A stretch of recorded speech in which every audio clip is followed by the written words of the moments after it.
We're back, baby. Let's go. Welcome in, guys. We're back, baby. Oh yeah, you like that echo? You like that echo? That's okay. I had it on in the background in the room. I always get down with the groove. I love it when our beat drops on our intro. Well, we got 6 people in here. What's going on, everybody? It's the Football Feast episode. We haven't eaten together in a few days, but we gonna eat today. It's Jay, it's Andrew, and it's Ace. We are happy to be here. Happy to see you guys. If you guys have caught any football this weekend, please feel free to share your thoughts and give us some comments in the section. We'll put some of those up. Make them interesting, though. I'm a set a parameter today. If it's not interesting, it doesn't go up. No, I'm just kidding. What's up, Lizzie? What's up, my nerd? No, but yeah, we have a good weird week 9 to talk about. I mean, football is always good. This is the part of the year, the sports year. If you look at it, where you truly have to be a basketball nerd. Speaking of nerds, to like really like enjoy basketball right now, because it's really all about football. There's a World Series hype for us because, unfortunately, this is the time of the year to soak up as much football as you possibly can, and that's what we're going to do today. That's what we've been doing for a little while now. But yeah, how was your guys' Sunday? And it's good to see you guys. Great to see you too, buddy. Sunday was good. Only weird games this season, I swear. This NFL season, I don't know what to make of it. I mean, ferocious comebacks that you don't expect, teams blowing out others that like the Browns blew out the Bengals were the first overall seed in the AFC 2 weeks ago. Now they're 10. They lost 2 games in a row to the Jets and Browns. Now they dropped all the way from 1 to 10. The Josh Allen, like inception, the other Josh Allen, like the Chiefs barely scathed away with a win against Jordan Love. Like it's good. I mean, football, like you said, I love football. Wouldn't trade it for the world. Just a very weird season, I'll say. That's what we got on our hands right now. Yeah, to say the very least. Chiefs are on a 2-game winning streak, though, baby. Let's go. Feel good. Woo. Haven't won a game this year very often, so it feels good to get 2 under our belt in a row here. Any player from the Bills and Chiefs is no longer allowed on the Manning cast. Any player from the Manning curse is real. It's legit. Yeah, dude. Yeah, get out of here, bro. And they haven't been on every week, because if they were on this week, they would have I don't know who they would have had on. I mean, I don't know who's on a bye this week, but shiitake mushrooms, man. Screw them. I mean, and Josh Allen went on there, and he was a great sport. He sent a signed jersey to Peyton Manning's son, and he said apparently Peyton Manning's son has a favorite football quarterback, and that's Josh Allen. So smart kid, very smart kid. His brains might not have a bigger head than his dad, but he's got a smarter brain at the very least. Peyton's rocking the most giant noggin in NFL history. No shot. Oh gosh, tell me about it. Yeah, no, for sure. I mean, the way that this weekend broke down, it was very weird.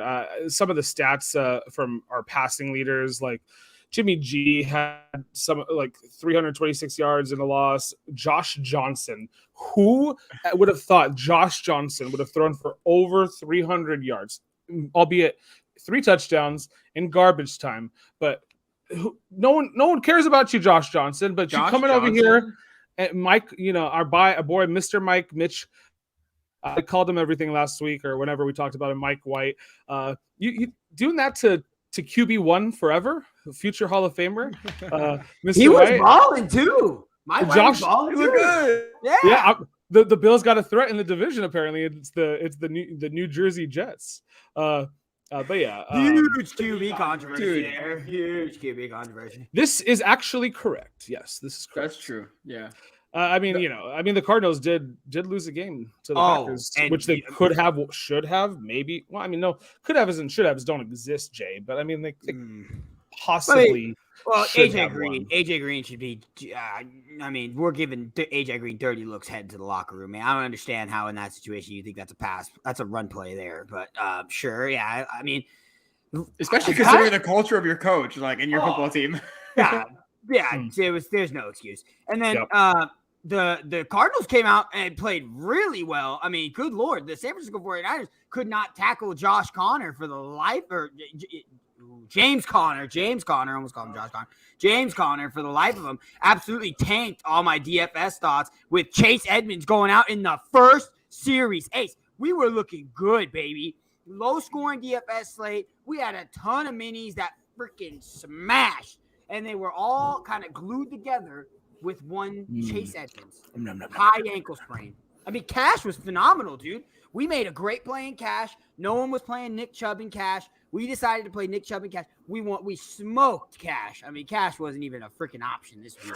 And then tournaments, we're thinking we're in a pretty good spot here. And then Chase Edmonds, first quarter, first possession, gets a high ankle sprain. I was like, oh, you got to be joking.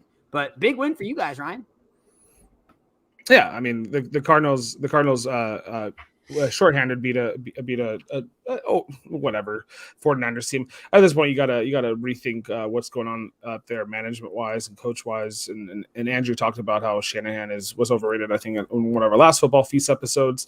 I mean, Lynch, right, is their GM. Like, I mean, we make a lot of concern. They have a lot of concerns. I don't know. I mean, you can't just run all. I mean, I don't know. They have playmakers. I don't know where their team's direction is necessary. Since firing Jim Harbaugh, they had a 2-year replacement who was like essentially an interim. I can't even remember his name. His name was also Jim. Funny enough, it was Tom Sula. Jim Tom Sula. Thank you. I knew it was something like that. And then every year since then, aside from the year that they made the Super Bowl, they've been under 500. And for some reason, the 13-3 finish in 2019 is the standard in the 49ers facility. Like, y'all had a run. And every year between that, and like, Kyle Shanahan's an amazing coach. He was part of the 28-3 thing too in the Super Bowl. Like, we all know that. He didn't want to run the ball. He threw the ball. Matt Ryan got sacked because he has cinder blocks for feet. I mean, Kyle Shanahan, not a good coach. I'd mark it down. Andrew is pulling back from the depths to come after Kyle Shanahan.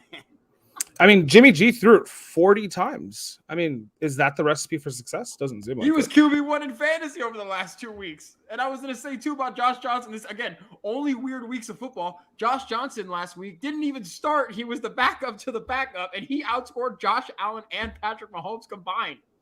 Get fantasy points. Like, what is this? Dwight Schrute's got something to say about that. Okay, so you clicked on the thumbnail and you saw Odell pointing to the top of the sky. I don't know. Odell Beckham Jr. clears waivers, folks. So this wasn't necessarily surprising. Odell Beckham Jr., former New York Giant and Cleveland Brown, is now a free agent. He cleared officially at 1 p.m. today, so 4 p.m. Eastern. Didn't want to be claimed, definitely, because he wants to choose where he goes. I mean, the Detroit Lions had the first claim at waivers because it goes in the reverse standings order. So the Cardinals probably had the last pick, but they already have picked up AJ Green this offseason. If signed, teams would have paid the $7.5 million, so that was probably the very loaded reason why teams didn't sign him. Pick him up off waivers.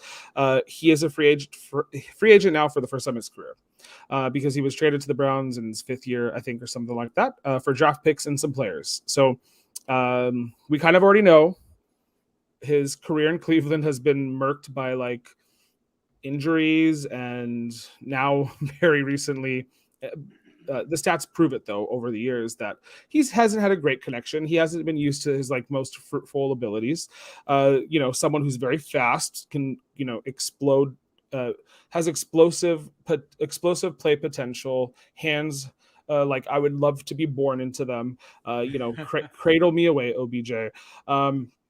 His former LSU teammate Jarvis Landry has had all of the success in the world in Cleveland, but now he is taking his talents elsewhere. So where will OBJ sign? And I already kind of precursed mine on Twitter, so I'll let you guys go first. What do you guys think? Any idea, Jay? You got a clue?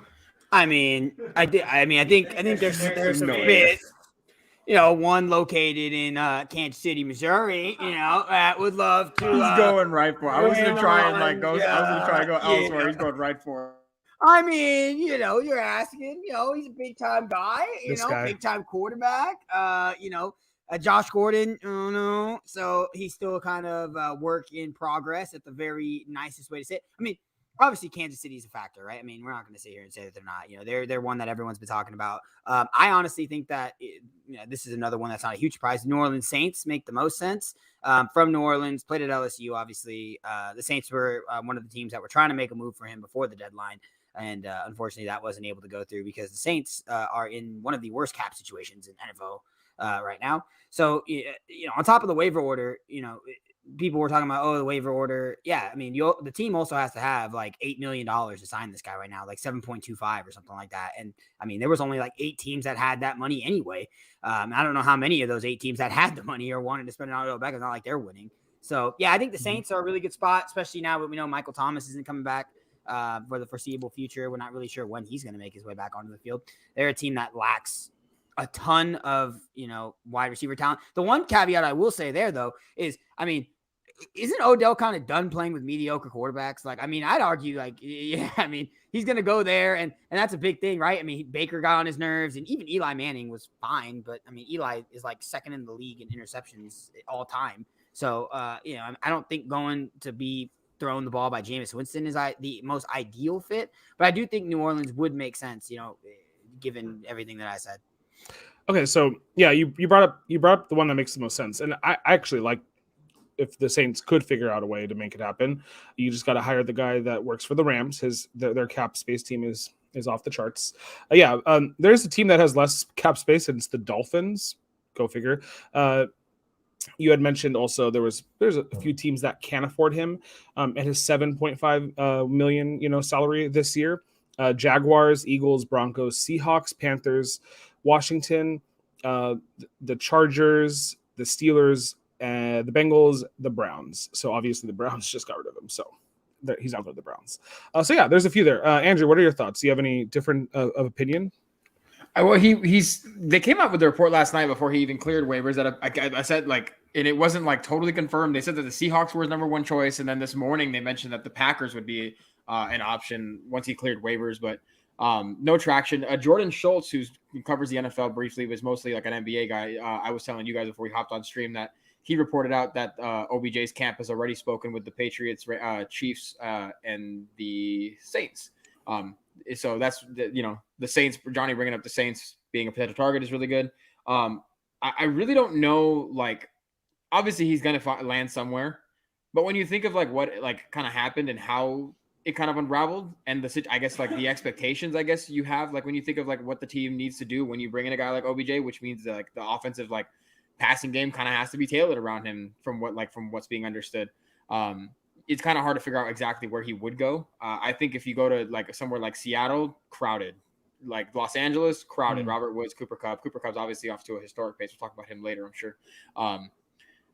But I think New Orleans probably makes the most sense, even though the quarterback situation isn't right. I think New England is interesting too. I think that'd be really, really interesting, especially if obviously I have Mac Jones as my offensive rookie of the year pick, so I think that would help him tremendously. How crowded is Seattle though? Just out of curiosity. I mean, they're running out Tommy Swain out there a lot. I mean, I think he can go out there and be the number 2 receiver with Lockett in the slot. Yeah, I guess just from being a 1-2 punch standpoint, yeah. I mean, that's a terrifying dude. I mean, with Russell Wilson, he's got. I mean, even Gerald Everett is their tight end. He's a great pass catcher. And then you go ahead, you throw in obviously DK Metcalf and Tyler Lockett plays out of the slot anyway. I think that makes it real interesting. But I think it's really about like, again, character fit, I guess. And I mean, you bring up a good point. They did draft Dwayne Eskridge too, who's like a tight end wide receiver. They like him a lot, but he hasn't seen a lot of the field. So I don't know. Ace had some interesting predictions. So, and he seemed a little more confident in mine. I think if I'm going to put money on it, I'll probably say the Patriots. I'm not confident though, but so we'll see. Yeah, okay. So we're going to say Saints and Patriots are your picks there, and the Saints would have to move around a decent amount of numbers.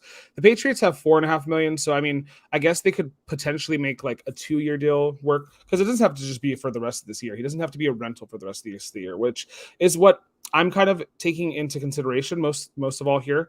So I'm a couple of factors that I was thinking, and so my thought is he goes to the Chargers because one, they can afford him this year. 2, Mike Williams this is his contract here, and they have been throwing the ball a lot to Mike Williams, and I don't know if that's I thought it maybe to begin the season that was to like kind of lead up to a trade potentially for them, but I think they're happy with what Mike Williams is doing, and obviously Justin Herbert is just is a baller. So I would say the Chargers because he's connection to LA. I think that's important for, OBJ being a star and having a lot of relationships with celebrities and stuff like that. I think he could find a home here. Obviously, like Chargers are without a home. I don't think not being the Rams like takes away from that because like both of these teams didn't exist here, a few years ago. I just feel like if you're going to a team. And yes, Keenan Allen is on the Chargers, and Mike Williams is on the Chargers. Mike Williams is probably gone at the end of this year. OBJ would have one of the best quarterbacks, up and coming quarterbacks he's ever played with. He hasn't played with. He played with Eli at the back end of his career, and then he played with. I don't remember who was there. Maybe the year before he got there with Cleveland, but I mean. Baker's not a good quarterback, and Jay has talked a lot about that. He showed you clips. We've seen those clips on this TV. It doesn't mean Baker is a way better quarterback than I'll ever be, and then 99.9% of the world will ever be. But he's not a good quarterback in the NFL, and I don't know what it is. I don't know if it's the team, the platform, the format, or what. But when you have someone who can make 40-yard catches with 1 foot out off the ground. He did that against the Buffalo Bills. I mean, he did that against. He's done that. He's a playmaker. We've seen Baker overthrow him this year. It just Justin Herbert was 32 for 38 this week for 350 yards. Why would you not want to go play with the upcoming star? Yeah, I mean, I think it makes a lot of sense in terms of long-term value. So that's kind of where I was going with here. They have the money to sign him. They have the need for wide receiver 2, wide receiver 1. Justin Herbert. Justin Herbert was on NFL Live or something like that. I'm forgetting the broadcaster with the big ears, but he was talking to that dude. He was on Colin's show today. He was on Coward today. Yeah. Oh yeah, but yeah, Justin Herbert was talking about how he would love to have a OBJ be there, and I don't know if that's going to happen, but I would put I'd put like $10 on it because why not, right? Like why not win like $100,000? I don't know if that's the odds, but yeah, we'll see. But come on, Justin Herbert. Just go play with Justin Herbert, and it's definitely the best quarterback situation out of the 3 teams we've mentioned. I mean, Mac Jones is solid, but he's not Justin Herbert, and obviously Jameis is out, so it's going to be either Taysom Hill or Trevor Siemian. And then we don't even know. That's the other thing. You don't even know if Odell's going to stay after this season because he's probably not going to sign a long-term contract. He'll probably just sign wherever he goes, a veteran min for the season, unless he strikes like a deal with a team he really likes and they love him right off the bat. But again, considering what happened in Cleveland, I don't expect teams to really commit to him long-term just yet until after they see at least the rest of the season. So, Ace, weren't you thinking the Colts or something? Didn't I see you tweet about the Colts that were interesting? Oh yeah, so I I actually put that tweet up on accident. I meant to type in the Chargers. I was making the thumbnail for this, and then I deleted that, and then I reposted it with the I was going to predict either or, but I was thinking more about it, and I was like, no, Carson Wentz or Justin Herbert. So then when I was tweeting, I forgot to switch off to the Chargers there. But yeah, I mean, imagine. Too. Yeah, Colts is really interesting. Yeah, with Michael Pittman out there, and I mean, they have a great offensive line. T.Y. Hilton was somebody that they counted on to come back this year and be like their top off the defense guy, even though he's dusty. So Odell Beckham kind of fills that role. So I think that's interesting. I don't know if he's really keen on going to Indianapolis, but I mean, I went away from it because Jonathan Taylor is such a good running back, and I don't think he wants to play with fantastic running backs anymore. And that's kind of like my appeal of moving away from it. Jonathan Taylor's so good. Good. I mean, it's a potentially run first team, and that was kind of my like, oh, maybe not. So Jonathan Taylor is like the one who got away to us Kansas City Chiefs fans because I mean he never lived it down. And we were actually, I mean, we were really high on Jonathan Taylor, me and the Big A down here. We were all over Jonathan Taylor. So when we had a first round pick and he was still there, I was like, oh man, this is a nice little spot. And then we drafted a running back, just was definitely not the one that I expected. So, right, I mean, that's just the NFL for you. But you know what? You still won a championship, buddies. So my Buffalo Bills hope to cross that threshold at some point. I'll be a Buffalo Bills fan until I die. That's just how we roll here in the Gawali Ace household. Okay, so we're gonna move on to the second part of our news, little news category here, and just to stay on brand because I forgot to do it earlier. Do it earlier. We're on the appetizer section. Bear with us here. My assistant producer Andrew didn't have my back there, but we truly are an up and coming multimedia corporation. So you just stay tuned. Put some money on us now, folks. Okay, so I thought the games were interesting, and we'll talk about the games. We'll get into that into the entree section of this show. The only other thing that I wanted to spend some time on, which was kind of news from last week, and we didn't do a show last week, so we missed out on that opportunity, which is fine because we have all the opportunity in the world to talk about it right now. And I'm a man of words. I'm a storyteller at heart, so no love for Aaron Rodgers. I will tell you that I personally am not excited about what I saw last week. I am also going to speak a little bit about what I saw today too. So Aaron Rodgers of the Green Bay Packers, who lost to the Kansas City Chiefs this week, which we're going to cover in a little bit. They lost their leader in the clubhouse, Aaron Rodgers, to COVID-19 protocols because he got COVID. And during all of this, we, as a collective group of fans of the NFL, found out that Aaron Rodgers, who told us he was immunized, had not in fact been, vaccinated, and his choice and all right.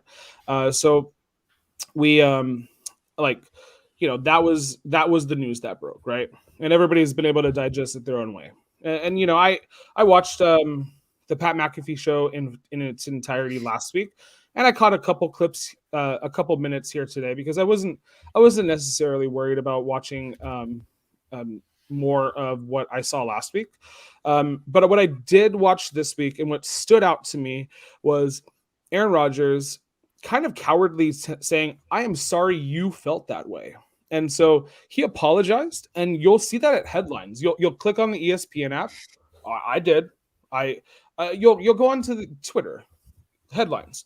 Aaron Rodgers apologizes for comments. No, not really. If you kind of read between the lines, he didn't, and that's fine. Like, he can be a jackass, and I personally believe he is a jackass. And I've kind of been anti Green Bay this year because I'm just done with Aaron Rodgers. I think it's on brand for someone who we've seen have a pretty like in-depth look into his life because he's been an NFL quarterback for a very long time. He's been in mainstream media because he's had famous girlfriends. His brother was on The Bachelor. But we always heard, things and thoughts, guys, like my brothers here, like we've heard like family dysfunction and who to blame, right? It's none of our business, and I've never made it that my business. But however, what I kind of did take to my business and was that he lied, and then when you apologize for the lie, buddy, you kind of just sound like an even bigger jackass. So if you thought I was anti Aaron Rodgers before, at this point I just don't care. I hope the Packers get embarrassed again in the playoffs like they did last year. This year they'll probably get embarrassed to the Cardinals or to the Tampa Bay Buccaneers again, who I would no doubt rank them if I had to do power rankings today over the Green Bay Packers. He can play next week. I mean, that's the news.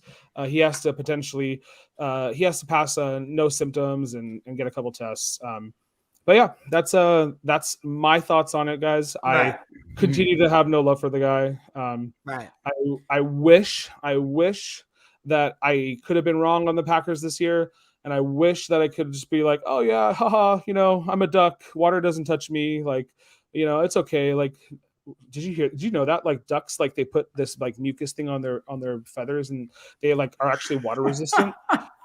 We're back it's on wild. birds. It's wild. Are birds even like the water birds in the water? Like This is they proof they're not real. They're waterproof, so they can't be dude, real. Exactly. So yeah. birds.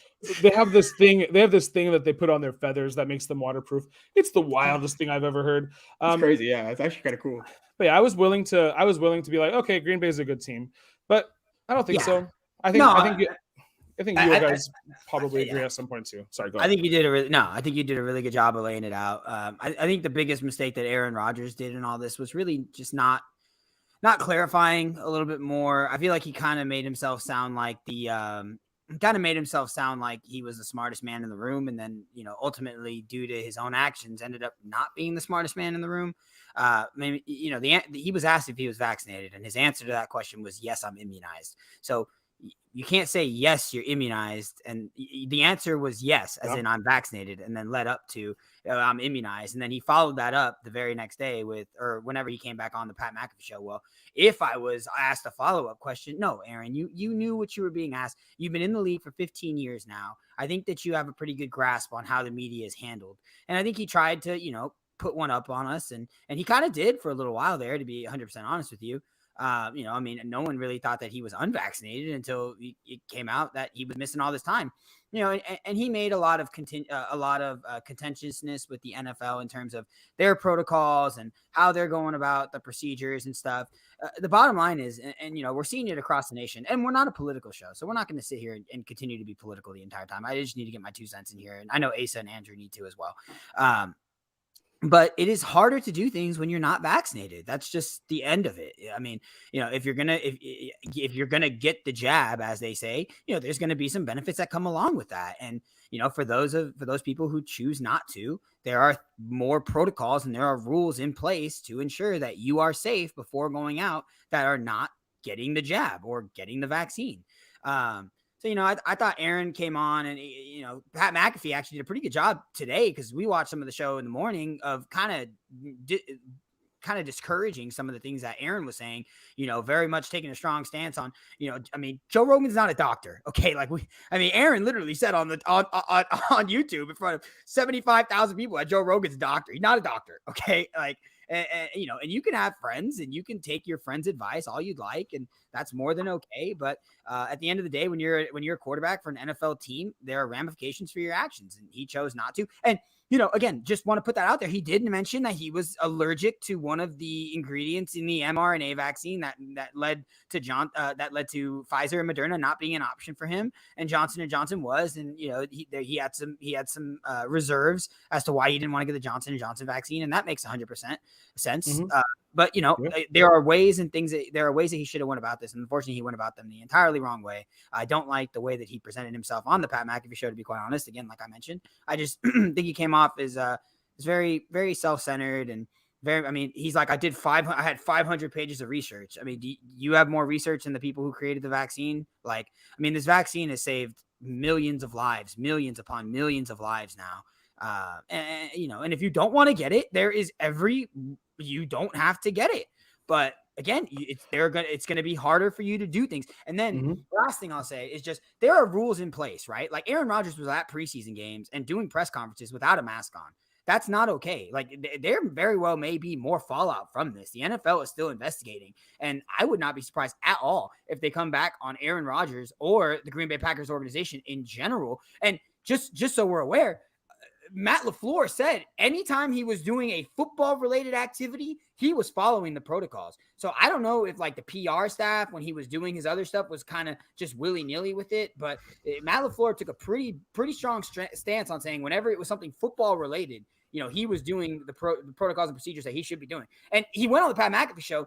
And again, just to kind of outline the narcissism of this guy, he's like, I followed every protocol and every rule that they have to a T, except for these ones. Okay. All right. There you go. All right. So you didn't follow everything to the exact rule, to the T, and dot your I's and stuff. You did not do that. And yeah, Ryan says, but love wasn't good. Yeah. Love didn't play very well. Jordan Love is making his first start in Kansas City against Steve Spagnuolo, who has given trouble to a lot of defensive coordinators. I mean, the defense hasn't been great, but we were blitzing at like a 60% rate against a young quarterback who's never seen it before. I heard some dummy on ESPN today that was like, oh, well, if Aaron Rodgers was playing, the Chiefs would have never put. Duh. Duh. What are you? I mean, duh. Yeah. I mean, the Tampa Bay Buccaneers in the Super Bowl blitzed at a really high rate, even for them, and they were a high blitzing team because they knew the Chiefs' offensive line was bad. So don't sit here and argue semantics about, oh, the Chiefs wouldn't have done this if they didn't do. Well, who was the quarterback? It was Jordan Love, not Aaron Rodgers. That's why they blitzed them. You play who's in front of you. Yeah. So I mean, Andrew, if you want to get in on this a little bit, I know Asa kind of did his little thing. I did mine. I don't know if you're really giving a take for this, but I'll let you guys go. Oh yeah, I mean, Aaron Rodgers is the quarterback of this team. Jordan Love is just a backup. He didn't do enough to lose them in that game, I would say. But he didn't do enough to win them the game. And Absolutely. to finish off that point I had. Sorry. Yeah, I mean, I'll keep it pretty short. I'll keep it pretty brief. I mean, you guys kind of nailed the head on the coffin. We're all kind of in the same frame of thinking, in terms of when it comes to how we should be approaching like vaccination status and such, and how we should be treating the COVID situation. He cost his team a football game. They lost it, and he lied. That's really the situation that's here, and he put other people in danger.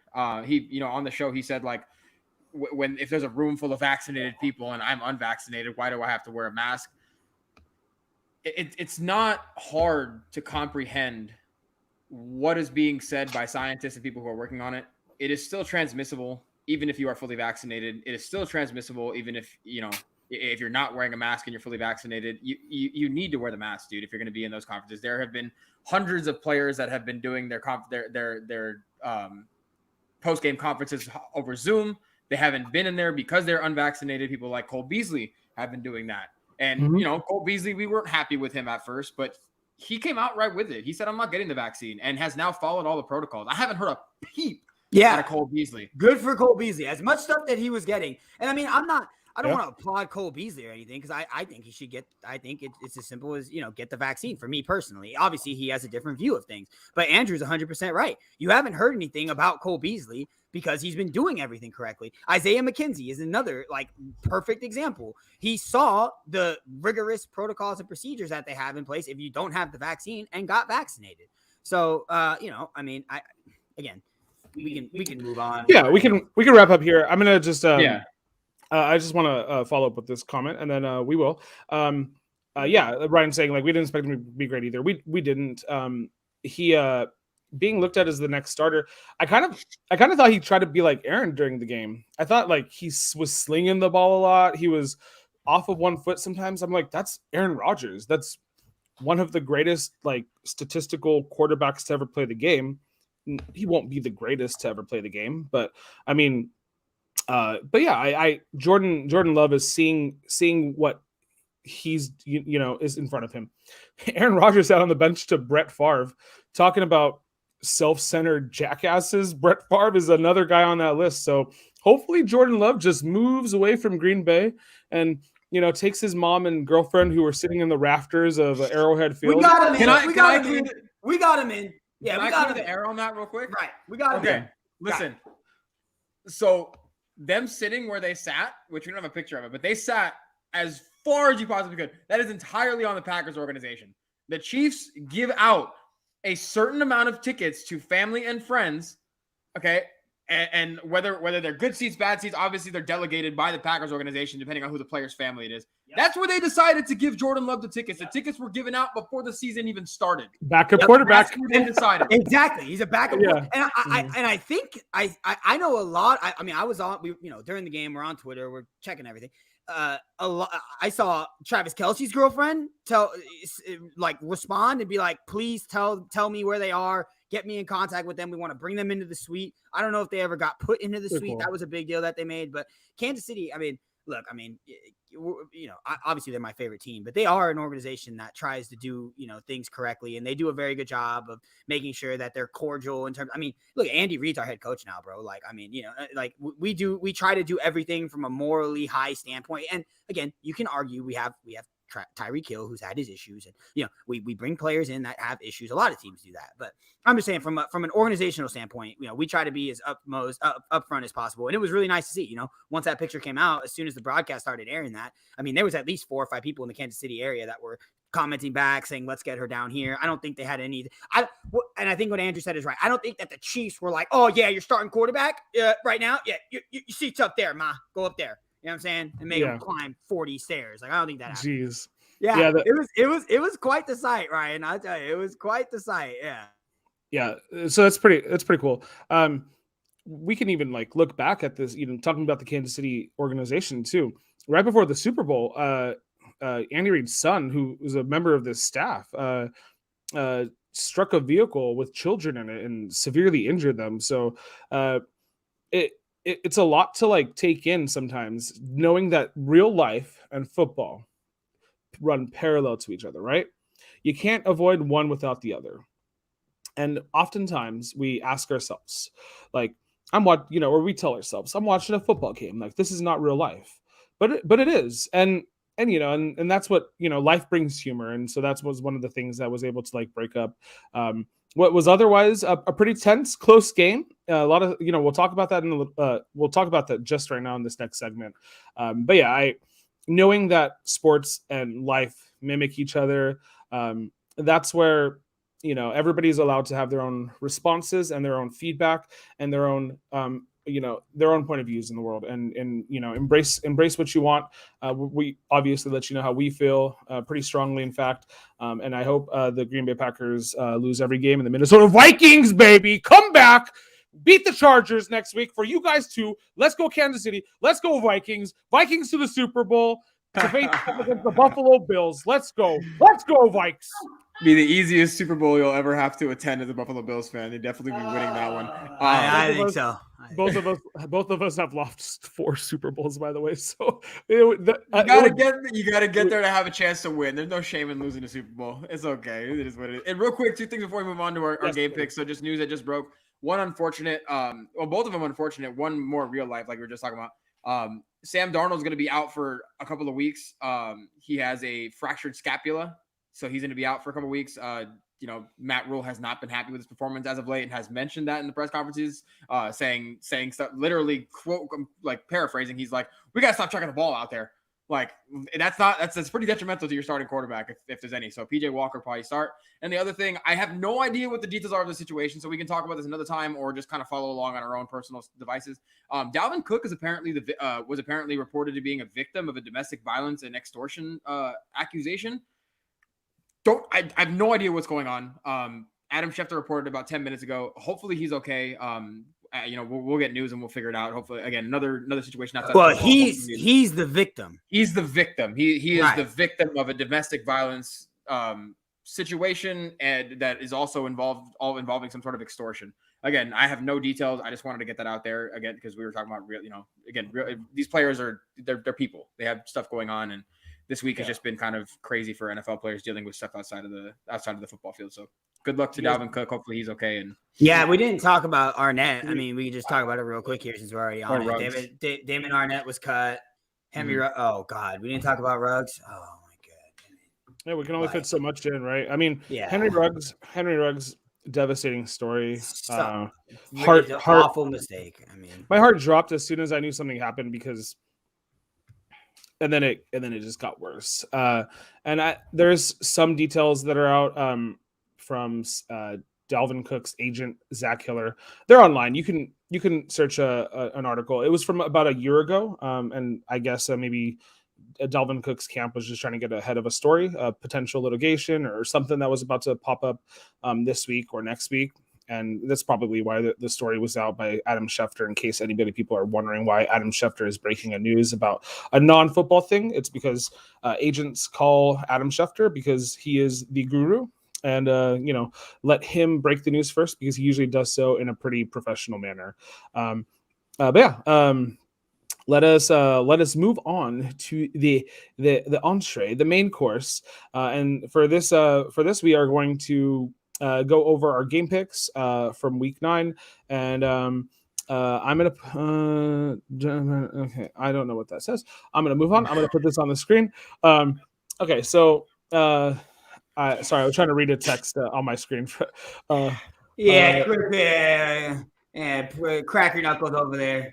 Yeah, So I'm feeling good. Andrew and I both went 3-2 this week. Jay went 2-3. With Jake and I kind of mimicking picks, except one, and then Andrew mimicked, and I had different three different teams winning the three. Anyways, we'll show that right now.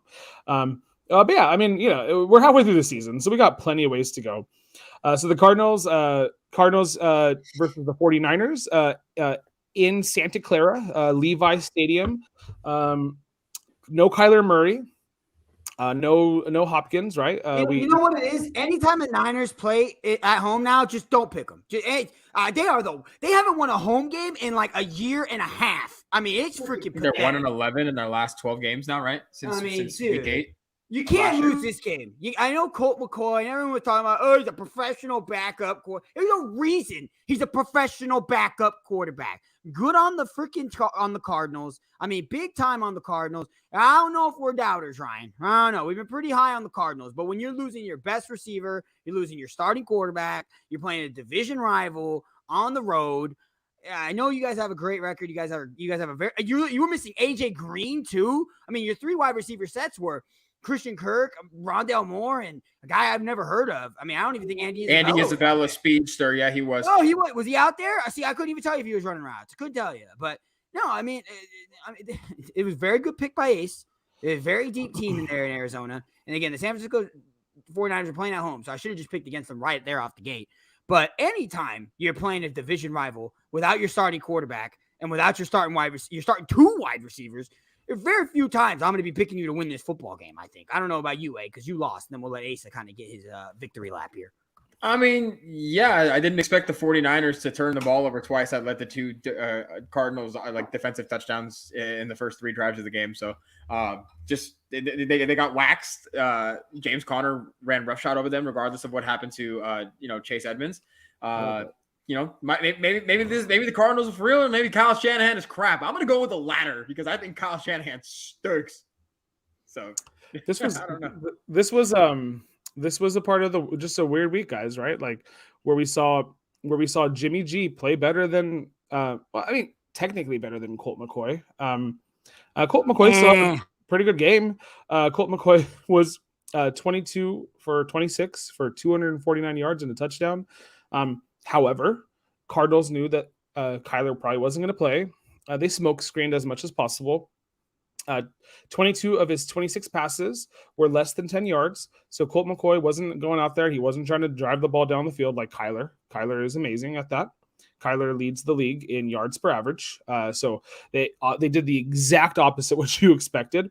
And yeah, I mean, you would guess that this game would go the other way, right? You would think that the 49ers would pull off a win here. Yeah, I mean, Marcus Golden from the Cardinals sacked Jimmy G 3 times he got sacked 5 times on the day. He got picked off kind of in the third quarter, I think, and that kind of sealed the game up. It was a 2-score game here for the 49ers to win.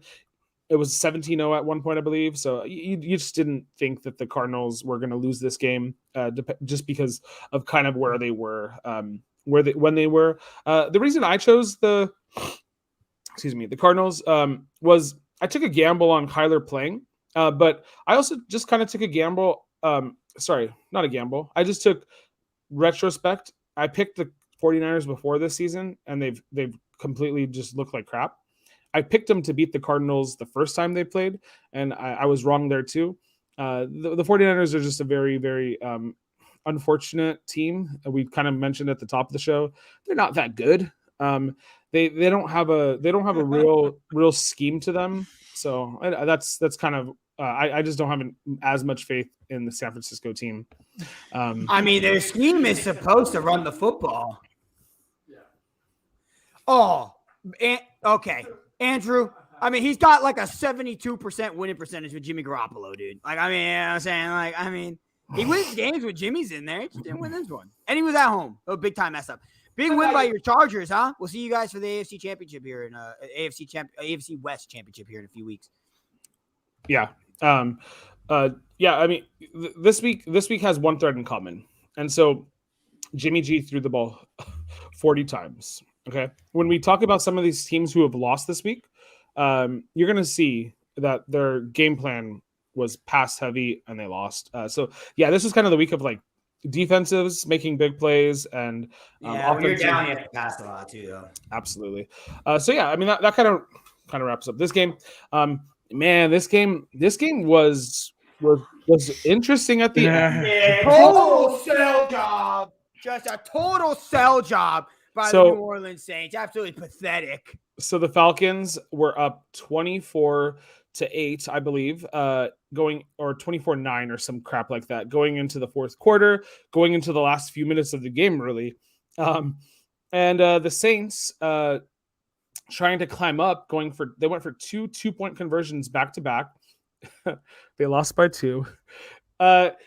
And had they stewing over here, man. Had they not done that, this game would have been 27-27. The Falcons tied it up with Young Hui Koo's won it with his kick with like 3 seconds to go. That kid's a brilliant kicker. Well, he's not brilliant, but he's really good. Yeah, I mean the Saints kind of had a hack job there at the end there, and I know that you play to win the game, so obviously the plays made sense, but yeah, I mean you were down 3 scores, get the points where you can, kind of mentality, and it worked against Sean Payton's team here, playing without Jameis Winston, playing without Michael Thomas for the year now.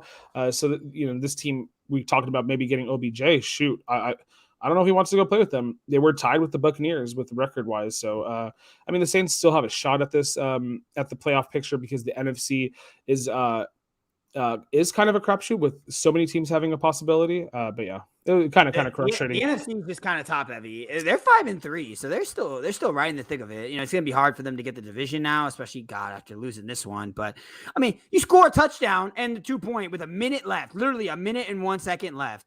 And you let the corpse of Matt Ryan go down and get a game-winning field goal on you. Matty Ice. Oh, Lord, dude. What a tilt.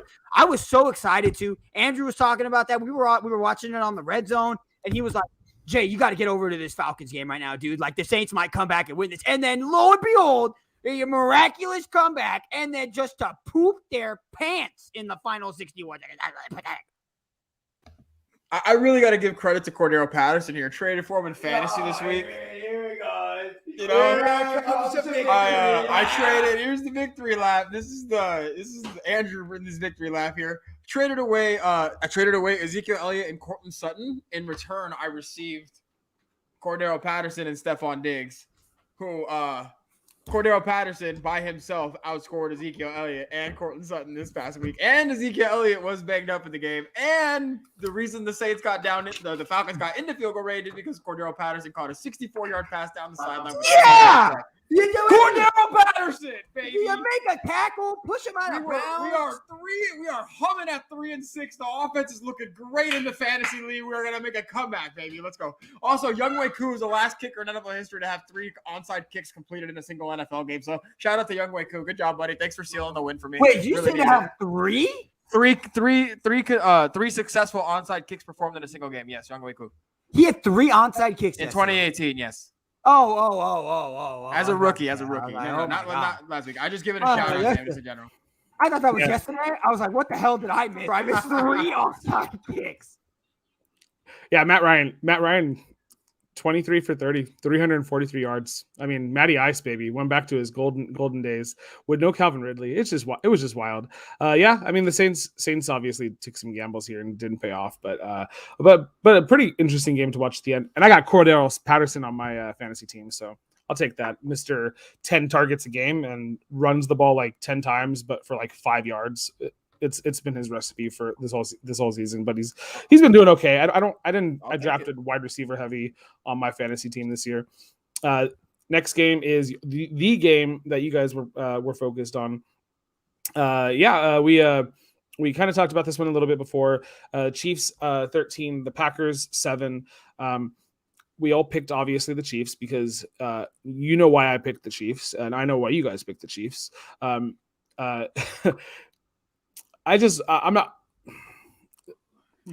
give it to I didn't watch this game. I just watched like the recap of the highlights.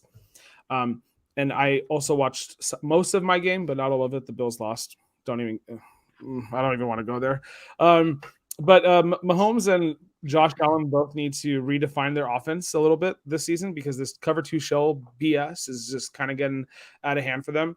Mahomes was 0-5 on deep passes, on screens and stuff. He was pretty much perfect.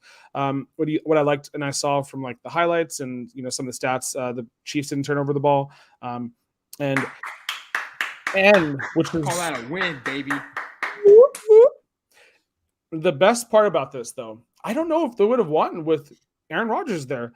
Let me tell you, in looking back at the game script here and how it played out, they missed a field goal. Mason Crosby apparently doesn't deserve to be in the league anymore. A field goal was blocked, and they muffed a punt. So special teams, not so special, not so especial, playing like they were, not destined to win this game, even with Aaron Rodgers. That's the way that I kind of like look at it too. Put Aaron Rodgers in this game, but if you're not putting points on the board where you need it, then you suck. So. Yeah. So we got a hashtag former Bills alert for you here, Ace. Corey Bojorquez, the holder and punter for the Green Bay Packers, is at fault for those 2 Mason Crosby missed field goals. Showed the laces twice to Mason Crosby, the 39-year-old grizzly gray-haired devil kicker that is Mason Crosby. Was not a fan of it. Showed that he wasn't a fan of it. The Chiefs did get a block punt. What's it called? And then Amari, the block field goal, thank you. And then Amari Rodgers muffed the punt. So special teams is a mess. Honestly, I don't think Jordan Love played poorly, to be honest with you. Like Jay mentioned it a second ago. The Chiefs and Spags, they blitzed 60% of his snaps last week. I mean, you're a rookie quarterback coming into Arrowhead. Like, that it's a tough environment. Like, no matter how the Chiefs are doing this year, like you go week by week. Every team kind of pencils in like, okay, this is a defending like AFC champion. This is the Chiefs. Like, we're going to get up for this game. It's a tough environment, man. And I thought he did some good things with his feet. I thought he showed good, like decent mobility in the pocket. Obviously he was rattled. Like, I mean, he's not going to give out the best performance, but I think it's really hard to judge him, especially considering the circumstances surrounding the reason he did start. And then the circumstances surrounding the facility in which he was starting. So, I mean, it was kind of difficult. Obviously they had the 4th down touchdown over Dirty Dan Sorensen to at least get points on the board. But again, it's a game I expect the Chiefs to win. Mahomes is just off. If not this year, then next year it'll click. I mean, it's at some point he's not going to be this quarterback. He's just not. Like, he's just playing bad. He's just playing poorly. The whole offense is playing poorly. Drop passes, missed assignments, penalties. Penalties have been killer. But I'm just happy they got the win. They go to Vegas next week to kind of, if they get the win in Vegas, as bad as the season's gone, they kind of get the de facto AFC title 10 weeks through the season. So fingers crossed. We'll see. Yeah. Has this even ever happened before? All the AFC West teams are gonna have 5 wins. Kind of wild. Yeah, kind of. I mean, we don't have the greatest division. We don't have the greatest division, but it's definitely competitive. The Chiefs really, there's some stuff on offense that it's kind of, unfortunate. It'd be really easy to just pick out one thing and just be like, well, Patrick's playing terrible, or the receivers are dropping passes, or the O-line stinks. It's a little bit of everything, man, to be quite honest with you. Pat is leaving some pockets that look really good, and he's just not seeing them, I guess, and bailing really early. It also doesn't help when you have Travis Kelce dropping passes and Mecole Hardman dropping passes. I mean, we had 4 drops yesterday, legit drops. And all came on 3rd down and would have gotten 1st down conversions. I mean, it was just it's been a rough go for the offense, and I think because we're still like one of the top 10 teams in terms of scoring, even with these previous debacles that we've had. I think it's just it comes a time when things are going to eventually come together. This is a new team. Like, I feel like fans for some reason don't understand that entirely, and Andy Reid kind of hit on that yesterday.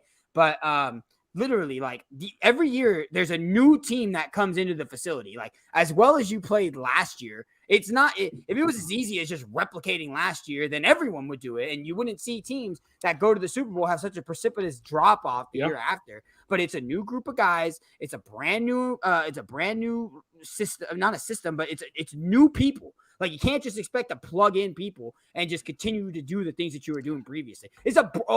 Literally, there's not a single person on the offensive line right now that is starting that started last year. Not one.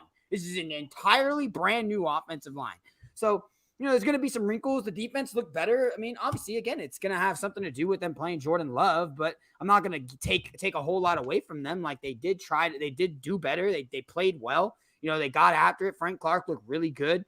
Melvin Ingram had a couple of impact plays early in the game. Chris Jones played a ton of his stuff from the defensive tackle and not the defensive end position, which we've been praying for the past 4 weeks. Because, I mean, anyone with eyes that goes and looks at the tape would understand that these interior offensive linemen cannot keep up with freaking Chris Jones. So, I mean, I think the Chiefs are building. And again, right, it's a lot easier to go and after these games solve the problems after you win. Like, you can't solve a loss. Like, when you lose, you lose. So that's what I'm saying. Like, it feels nice. Chiefs won 2 games in a row. Go freaking figure. Like, that's something I didn't think I'd be celebrating at the beginning of the season, but I'll take a 2-game winning streak at this point. Yeah, so only 2 teams have we need to not be a prisoner of the moment sometimes, or even of half of a season. Only 2 teams have ever had a perfect season, right? A perfect 16-0 season. No team's going to do it this year for a 17-0 season. But Tampa Bay had a pretty embarrassing loss in the midpoint of last season, and they won the Super Bowl. The Bills had a pretty bad loss to the Cardinals last year, and they went on to get to the AFC Championship game. So I think this is perfect part of the season where you get to decide who you're going to be, where are you going to come back from these losses and ugly wins, right? If that's what it looks like. So I think both of our teams have that opportunity, and to surprise some people. And maybe this is the best time to put some money on them because they were probably overrated before. Like, hey, this might be the time where they're a little bit grounded and facing some adversity. We'll move on to the next game here in a sec. I just wanted to point out. That's still not good.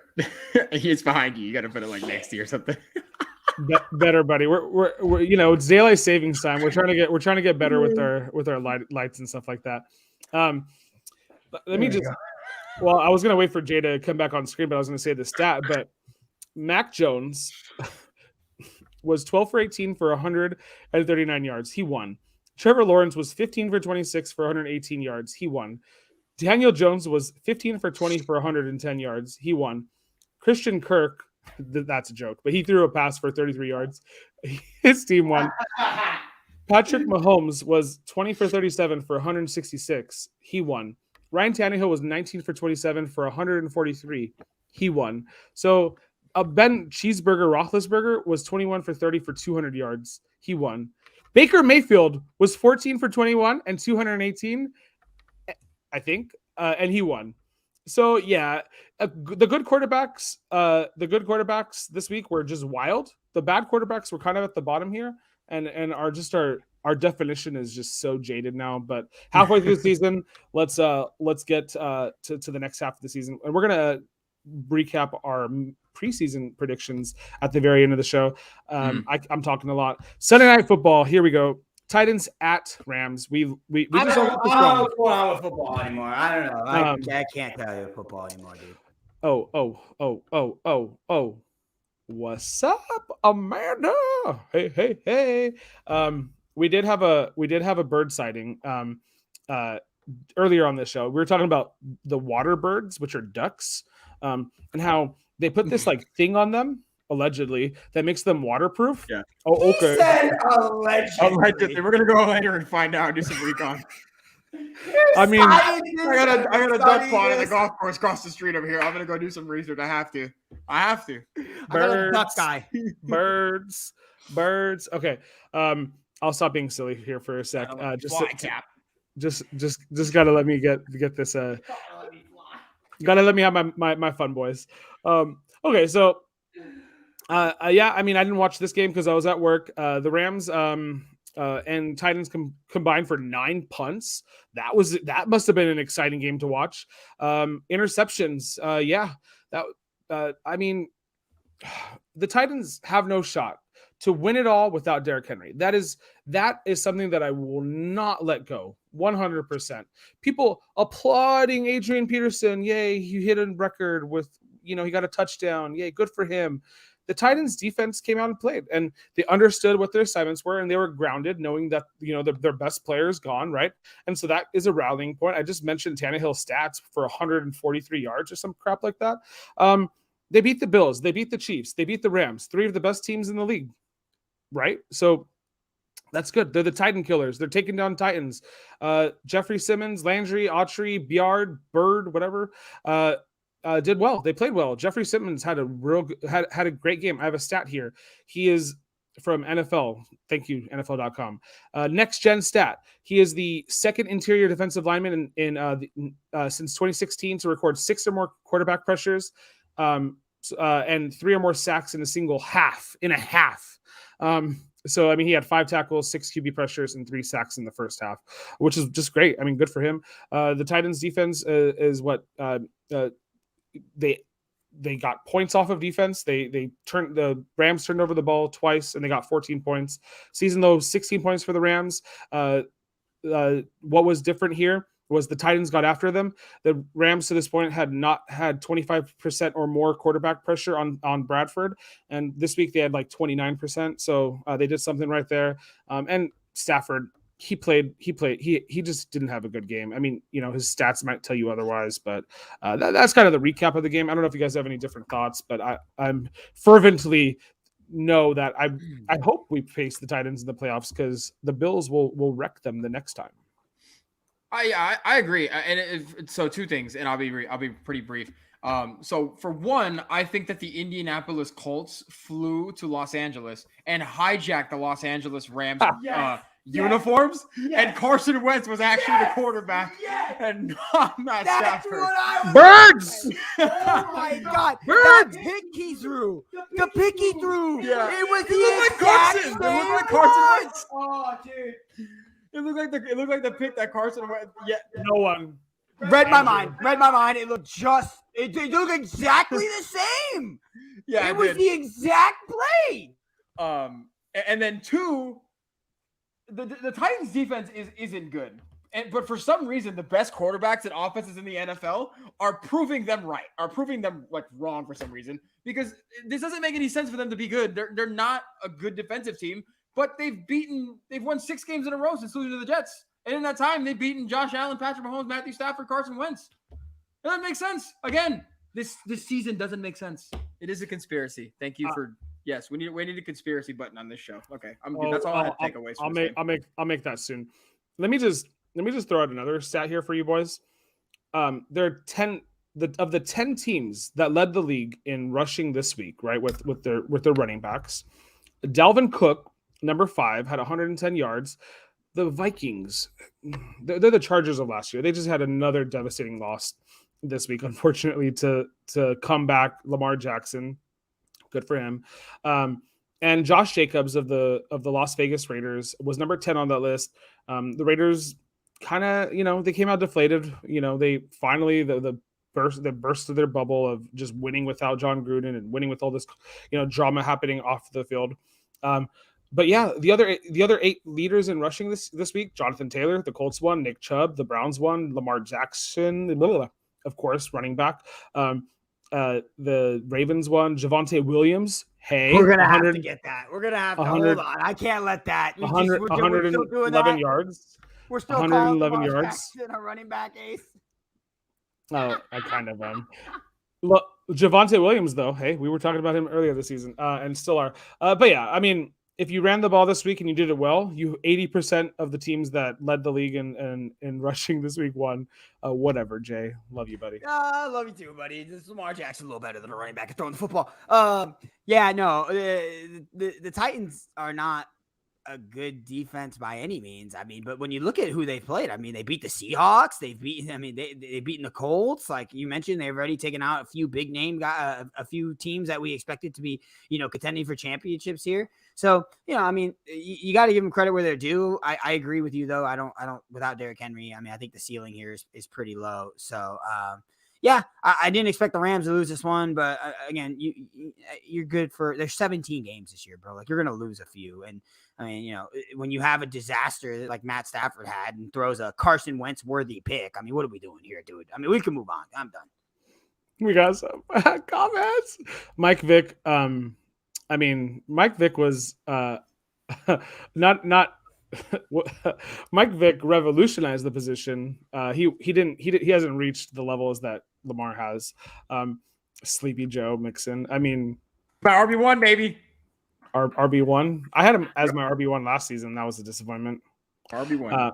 Yeah, last year it was. This year it's pretty darn good. I had Joe Mixon last year too, but I played him sporadically after underwhelming performances. This year though, RB4 in fantasy. Do your jobs.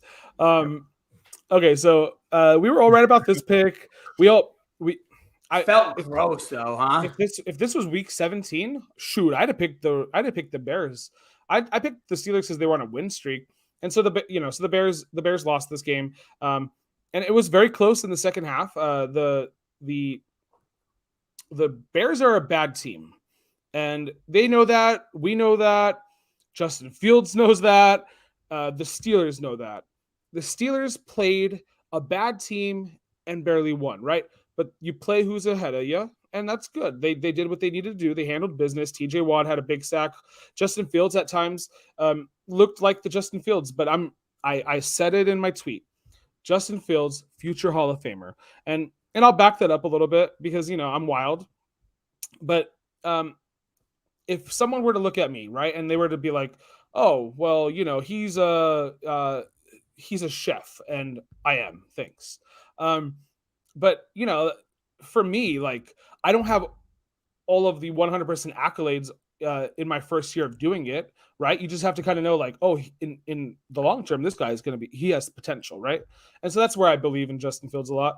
On the run, he threw the ball really well. This guy got out of the pocket when he needed to. He moved the ball forward, and that is something that can't be said for Ben Roethlisberger, who has to stay in the pocket. I think Justin Fields, given a better team around him, given a better offensive line around him, wins this game. And it's marginal. It's very marginal. They could have won this game on a 65-yard field goal that went off the top of the bar. See, you thought that too. Thought that, dude. No, Ace, it didn't. It was nowhere effing close. It was nowhere close. Okay. But no. I just put it in chat. The angle looked like it went in. The angle looked like it hit the bar. But then they showed a replay, Ace. I swear to God, dude, it wasn't within 12 yards. It wasn't anywhere close. Okay. Well, so be it. That was still a 65-yard bomb. I mean, you should have just given it to Justin Fields to throw then. Dude, on a 3rd and 23 to Cole Kmet, our boy, dude, that ball was like Justin Fields laser. I was like, Iron Man laser, bro. He was shooting off a laser. I was like, damn, that was spicy. I think he's a future Hall of Famer. Justin Fields season. I'm here for it. The Bears finally have a good quarterback for once. Just got to get the team caught up. Who was anyone? I'll give you guys a couple of guesses, and hopefully it doesn't give it away. But anyone know who the top PFF graded quarterback was for Week 9? Was it Justin Fields? It was Justin mother flipping Fields, baby. Justin Fields, and I love Matt Nagy, bro. Used to be in Kansas City. He's a great play caller. I don't know what the hell he decides to do in the first half of games. It takes him being down like 16 points for him to finally start opening it up a little bit for Justin Fields. This dude has a legit arm, dude. Like, I mean, he is nasty, bro. And one of your boys here put in $5 in a tourney, won a little $30. Captain Darnell Mooney played our boy Kmet. I mean, dude, we were in a 20,000 person tournament, Ace. We finished like 150th, dude. We were sniffing. He's about as close as Cairo Santos' field goal. Oh God, here you go. Hey, stop with your slander of your own. I got roasted on the daily. Usually, when Amanda rolls around these parts, I'm usually getting roasted. It's only right that I do to somebody else. I know. Yeah, if you're in the chat, hashtag Andrew gets roasted by Amanda. Type it in now. As long as she's evenly roasting you, buddy, which she is, she makes sure all sides of you get the same amount of application of heat. She's a fair roaster.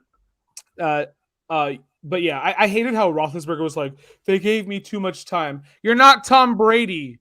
You're a cheeseburger, buddy. You're not an avocado smoothie. Like you know who deserves credit? He gave the Chicago Bears time to potentially win. Sorry. Hold on. I have to. Okay, that is not happening. Okay, get him, Andrew. Get him. Who deserves it? Who deserves the blame? Get him. Get him. Not to blame, but credit Chris Boswell. Chris Boswell. Okay, first of all, my takeaway from this game, again, gonna be brief because I pay attention, but halfway don't pay attention. I'm on TikTok. Anyway. Chris Boswell made 3 field goals in the fourth quarter and had a fumble recovery on a kickoff return. We lost Ace for a second. Well, anyway, it's okay. His computer is restarting. I'm turning into a Raiders fan, Amanda. That's not happening. You're turning into a Chiefs fan, and that'll happen on this show and this program when the Chiefs go into Las Vegas and beat them this weekend. Just my guru mind's predicting that. Oh, anyway, the other thing I was going to get to, which is more boring than Chris Boswell, which no, it's not. The Birds did take Ace. This is the first time that the Pittsburgh Steelers had allowed 21 points in the fourth quarter of an NFL game and won.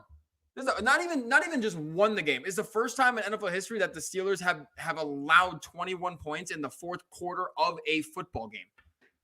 First time ever. Just thought I'd throw that out there. Birds. That's pretty good. Did the refs get half a win for that game too? Because I'll start getting into it right now. We talk about Tony Correnti, 12 penalties called. Absolutely. I mean, what was that? What was the taunting penalty? The taunting penalties in the league are out of hand, dude. I mean, and that's putting it lightly. Dude, I mean, and then you get him hip checking hip checking who was it? What was that guy's name? Cassius Marsh. And Justin Fields, he's starting to get the Lamar Jackson treatment, dude. Like, we got to call these roughing the passers equally, bro. Just because these guys can move and Ben Roethlisberger is two Big Macs for feet sitting around in the pocket there doesn't mean he gets the freaking roughing the passer and Justin Fields and Lamar Jackson does. That dude was hit like 4 or 5 times late. And Ryan is absolutely correct. This taunting penalty, everyone keeps saying, I hate it. They're like, oh, it's part of the rule. You got it. You don't let yourself get in the gray. Shut up, dude. I worked my entire life. I think anyone who has ears that's listened to this show knows how pro, celebrating. And God, dude, I don't know. This one thing that people do when they play games, what's it called? Fun? Have some fun and play the goddamn game to have some fun. That's what football started as a game to have fun. And these guys can't even have fun anymore. He just had a sack with 3 minutes left to get his team the ball back, and you're going to flag him for taking 4 steps towards the opposing sideline? Get out of here. You work your whole life for it. It's a fourth quarter, money time, under 3 minutes. I come up. The Steelers cut him. I mean, you have every narrative possible for why you can give this guy the benefit of the doubt and not call taunting there, and you still chose to call taunting. Get a life. Good Lord. Can I interject here for a second, buddy? Of course. Because you just brought me back to my high school days. So I used to not always be this my personality used to not be so effervescent. I wasn't so bubbly. I wasn't as charismatic. I used to be just a regular kid who was a good kid. But my junior year of high school, I blossomed, so to speak. I became close to what my personality is now. But my senior year, I was wild. I wasn't hey, beers and stuff and weed and all the good time. I was just loud. I was boisterous. I was just crazy in that aspect. I didn't care. I didn't have a filter. I just let things go. And so, thankfully, my wife didn't. Thankfully, my wife didn't meet me at that time because she might have been afraid of me. But senior year of high school, I used to. This is another side segment, but we did the school Olympics, and I won the pie eating contest 2 years in a row as the pie eating champion. That's me. Damn right you did. Lemon meringue pie first year. I don't like lemon meringue pie. I obliterated that lemon meringue pie. Got to do it for the got to do it for the win. Get that W. Absolutely. So I had these 2 pie tins and I kept them. Of course, I kept them, guys. And I would take them to the sporting events at my school, and I would hit them together. As kind of like a noisemaker. And I got them taken away from me. I got them back, but I didn't get back a lot of things because I got a lot of pressure put against me to stop having fun. Our administrators back at Sonora High School were like, no fun, guys. So I was a part of the petty millennial age where, when you tell us not to have fun, we're gonna let you know. We know you want us to not have fun, and we'll still have fun. So we would come to sporting events, and anytime the administrators walk by, hey guys, no fun, no fun here. And You're not allowed. And also I was known as the Kool-Aid guy. I'm a big guy, but I used to wear red a lot of the times. And so La Habra High School, our rival, would call me the Kool-Aid guy, and I drove into that instead of being like, oh my god, they're making fun of me because I'm big. No, it's cool. I'm a big guy. And so this is all to say. Smaller every day, looking great, by the way. Thank you. This is all to say. Yeah, no fun is BS. Like, just we got a short, limited amount of life here to live on the spectrum of what this universe has created and will continue to create. Let us just enjoy ourselves. It's just like the no catch bullshit drama that we had a few years ago, where is it a catch? And now we bring in these. We're going to Vic blah blah blah, who's going to tell us if that was a catch. Yeah, we have to bring in a third party on these programs to be like, this guy used to be a referee. He knows what a catch is and what a catch is. And I'm not even looking at the captions, otherwise I'm gonna get derailed here. But yeah, we're going to bring in a taunting expert. Oh, we have a no fun expert. Oh, was that taunting or was that not taunting? Next year it'll get better based off of the feedback that we have. It just sucks to live in the moment right now, especially when Jay makes the best point ever. Yeah, you do this for a limited time and you don't get opportunities. The guy up in Green Bay who used to play for the Cardinals, who picked him off, I forgot his name, but he's like, I didn't know how to react because I won the team a game. I've never won my team a game. Call a taunting penalty on him for having the moment of his life. They didn't, but I'm like, that's how it feels. Like, don't celebrate. I don't know. It's just wild. I'm gonna read some of these comments here in a second. Okay, story time with Ace. That absolutely.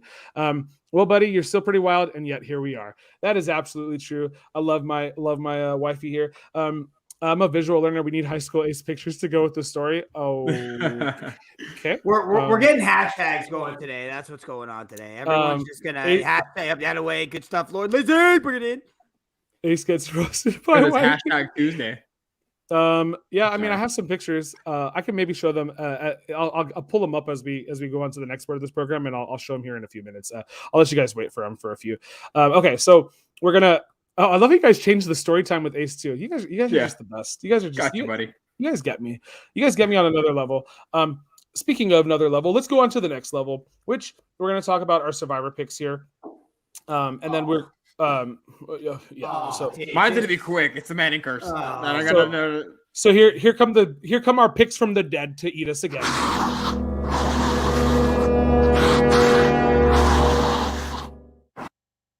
Survivor picks. Okay, so we didn't do so hot. I'm gonna move on to the next screen here. But we all picked the AFC East, and I was let's go. And of course my Buffalo Bills have to ruin it. I'm sorry, Andrew. The Manning curse is alive. We talked about this a little earlier, but geez Louise, of all the AFC East teams to lose, the Bills shouldn't have. They were 2 touchdown favorites against the Jacksonville Jaguars. Shame on you, Buffalo. Get your shit together. I picked the Miami Dolphins, but I was going to pick the Los Angeles Rams at first. Thankfully, I changed my pick before we even started. The Dolphins won a very bad game against a very bad team. Mike Gesicki, though, one-handed catches. He's two of them in the same game. Yeah, crazy. Yeah, two very, very nice catches. Mike Gesicki season. Throw that ball to that man a little bit more because he's your best.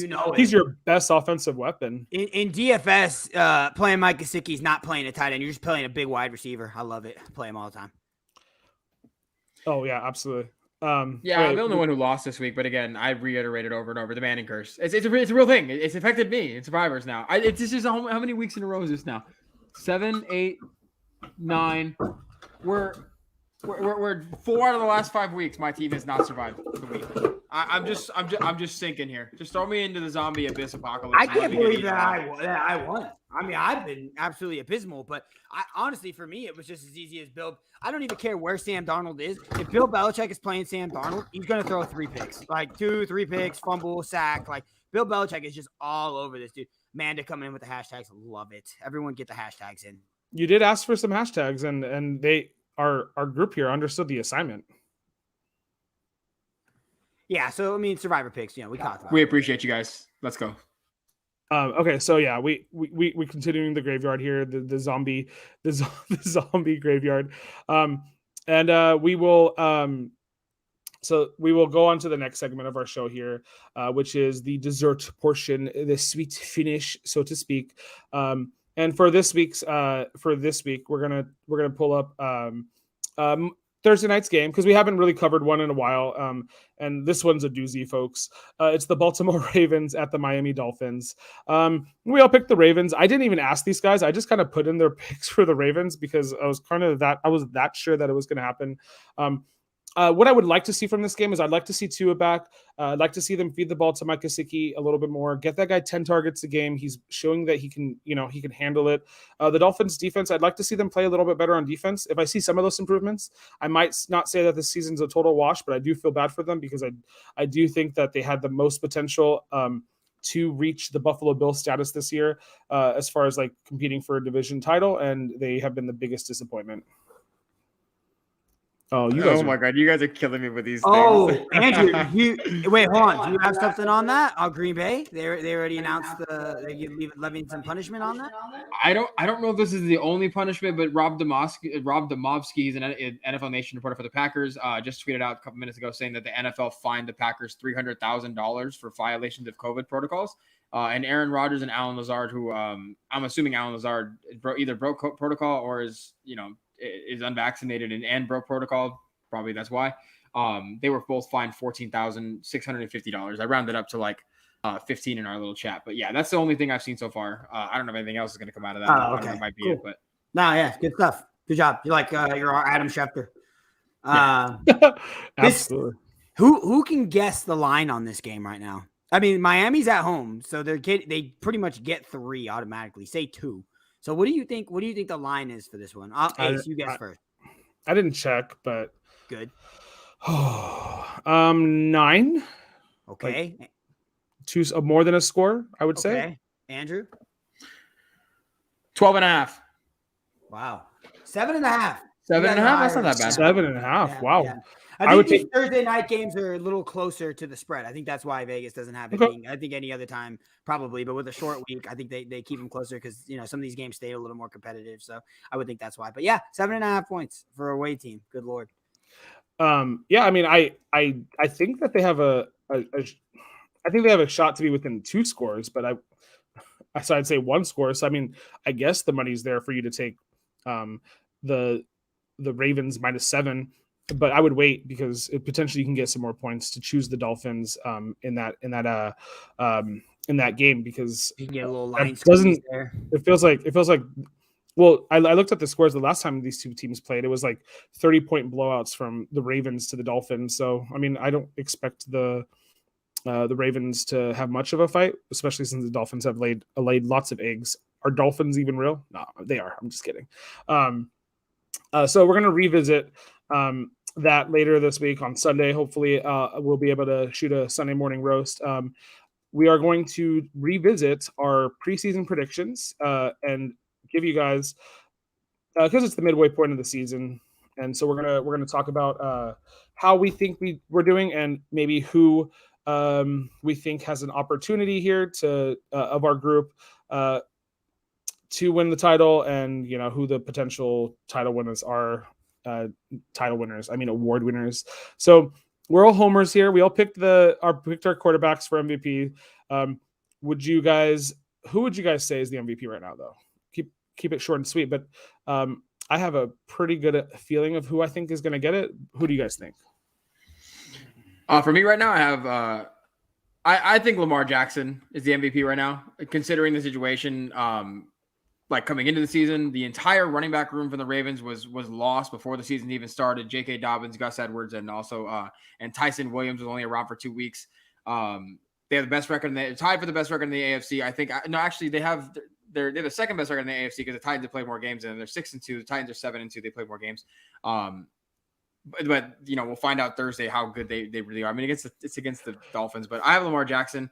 He's on pace to have another 1,000-yard season. Nobody ever did it in back-to-back seasons. He's on pace to do it for 3. He outrushed Dalvin Cook and outpassed Kirk Cousins on Sunday, and has now led 3 double-digit comeback victories in the regular season over the Chiefs. over the Chiefs, Bengals, not Bengals. I'm sorry, I had it written down. Hold on, I don't know why I'm looking at over the Chiefs, the Vikings. I forgot the team, but it's Lamar Jackson for me. Go ahead, Jay. Yeah. Sorry. I mean, Lamar Jackson's right up there. I think if I had to pick today, I would choose Lamar Jackson, just kind of given the case that you made, everyone they've been missing. I would still go Josh Allen, though. And if I had to bet on who I think is going to end up winning it, I'd still think it's Josh Allen. I think that this team, I think their defense is incredible. They can't run the ball for the life of them, dude. I don't know if it's – I kind of feel like at this point it's just Brian Dable not wanting to run the ball because he knows he has Josh Allen. He's so damn good. And he can just come out in these 4 receiver sets and, now they're without I thought they would. I thought their passing would come down a little bit without Dawson Knox, but Sweetie stepped in and he's just doing everything Dawson Knox was pretty much doing in terms of like route running thing. I mean, he's not anywhere near as effective, but I think this is a team that loves to throw. When you look at pass rate above expectations, it's the Chiefs and then the Bills 1 and 2. So if I had to pick today, I'd say Josh Allen. If I also really like Lamar. And then just to throw him in there, Tom Brady's just unbelievable. And I think Kyler can make a real run for what it's worth, Ryan. He's just always hurt, man. He's just always hurt, dude. Tom Brady has outplayed him this year so far. I mean, Kyler's has the better record, but yeah, I think it's still Josh Allen because I think what we've learned from the Bills is that the run game isn't there, so more will be relied upon Josh Allen for the rest of the season. I think they'll be able to figure it out because they have been getting the cover 2 shell treatment that the Chiefs have been getting. Cole Beasley has kind of been our de facto running back because he's been getting so many targets in the short field that he's kind of now like, oh, pass it to him for 3 yards. That's a rush for 3 yards. Exactly. Dude, I checked yesterday. At one point, he had 7 catches for 18 yards. Yeah.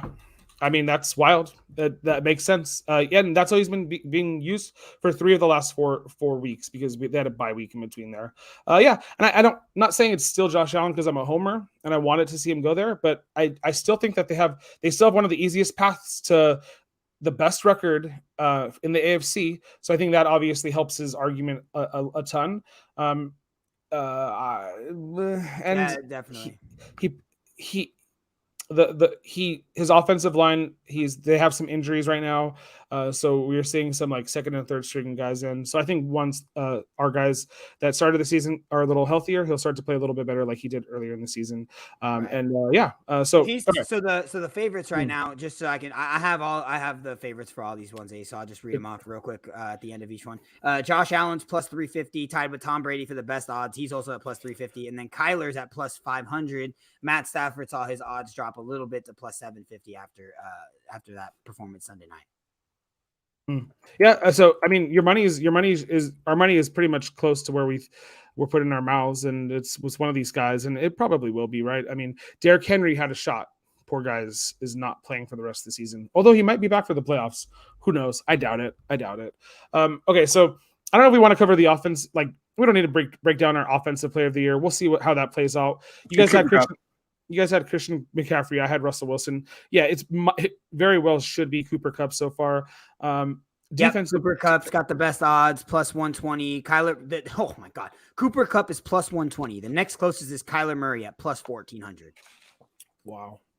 Oh, so yeah, I mean, I would love to see a wide receiver winner because I feel like that would be the hardest position too, because the running back can run and catch the ball. Quarterback can throw the ball a million times and get all the credit, whereas the wide receiver just has the one job to catch the ball. So that'd be kind of cool if Cooper Kupp wins. I'm just trying to keep up with some of these comments. You guys are wild, and I love it, and I'm here for it. We need a way too early baseball show. Oh boy.